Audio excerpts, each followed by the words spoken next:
पिक्चरचं नाव परत पहिल्यापासून हां मिशन अयोध्या या चित्रपटाच्या माध्यमातून जी रामराज्याची संकल्पना मांडलेली आहेत ती समाजापर्यंत पोहोचावी, तरुणांपर्यंत पोहोचावी आणि हा आदर्श प्रत्येकाच्या हृदयामध्ये दृढ व्हावा, हा उद्देश जो आहे हा सफल होण्याकरता सर्व तरुणांनी निश्चित या चित्रपटाला पाहावं।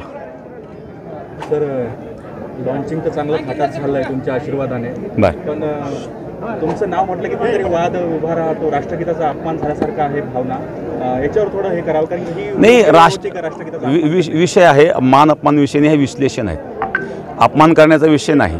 सत्य मांडणं याला जर तुम्ही अपमान म्हणत असाल तर मग ते दुर्दैव आहे। जे सत्य आहे ते मांडलेलं आहे, कदाचित हा विषय इतिहास जो आहे तुम्ही शोधा, जे मी बोललेलो आहे ते असत्य तुम्हाला वाटत असेल तर मग तुम्ही त्या विषयावर सांगू शकता किंवा बोलू शकता, विश्लेषण करू शकता। आम्ही विश्लेषण केलेलं आहे, अपमान हा विषय नाही। तुमची काय मागणी आहे राष्ट्रगीत बदलायला? माझी मागणी अशी आहे की राष्ट्रगीत असं असावं की त्यातून देशाचं प्रबोधन व्हावं किंवा देशाला उद्देशून असावं, हा एक माझा उद्देश आहे त्या पाठीमागचा। मंदिर पाडून मस्जिद बनवणे हा संदेश का दिला? हा संदेश असा आहे की कोणत्याही मस्जिद असेल, चर्च असेल, कोणालाही आपला विरोध नाही, परंतु मंदिर पाडून जर कोणी मस्जिद करीत असेल तर हे दुर्दैव आहे, हे दुःखदायक आणि हे घडू नये याकरता अशा प्रकारचं आम्ही बोललो। सबसे ज़्यादा यहाँ पे मंदिर ज़्यादा टूटा हुआ है ये राज्य के अंदर, तो उसके बारे में कुछ आगे प्लानिंग होगा कि मस्जिद की जगह पे जो मंदिर बनाया गया उसके आगे कुछ क्या मैसेज देना चाहिए?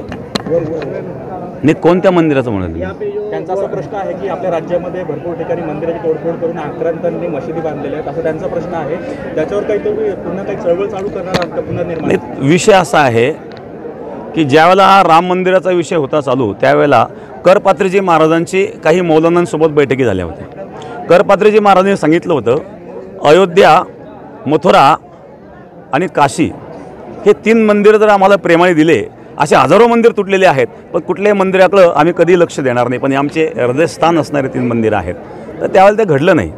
जसं महाभारतामध्ये आणि भगवंताने पांडवांच्या बाजूने कौरवांनाही सांगितलं होतं की कमीत कमी 5 गावं तरी तुम्ही द्या म्हणजे युद्ध टळू शकतं, पण जेव्हा दुर्योधनाने सांगितलं सुईच्या टोकावर मावेल एवढी सुद्धा माती मी देणार नाही, तर त्यावेळेला ते युद्ध घडलं। आणि म्हणून आता जे संघर्ष घडायला लागलेले आहेत तर हे अजूनही त्याला संधी आहे। माझं तर मत आहे की सर्व मुस्लिम बांधवांनी, हिंदू बांधवांनी एकत्रित येऊन जसं राम मंदिर कोर्टातून झालं तसं न होता अयोध्येचं मंदिर असेल किंवा काशीचं मंदिर असेल, हे जर समन्वयाने झालं तर बाकीचे संघर्ष टळू शकतात, हेच माझं त्यामध्ये मत आहे।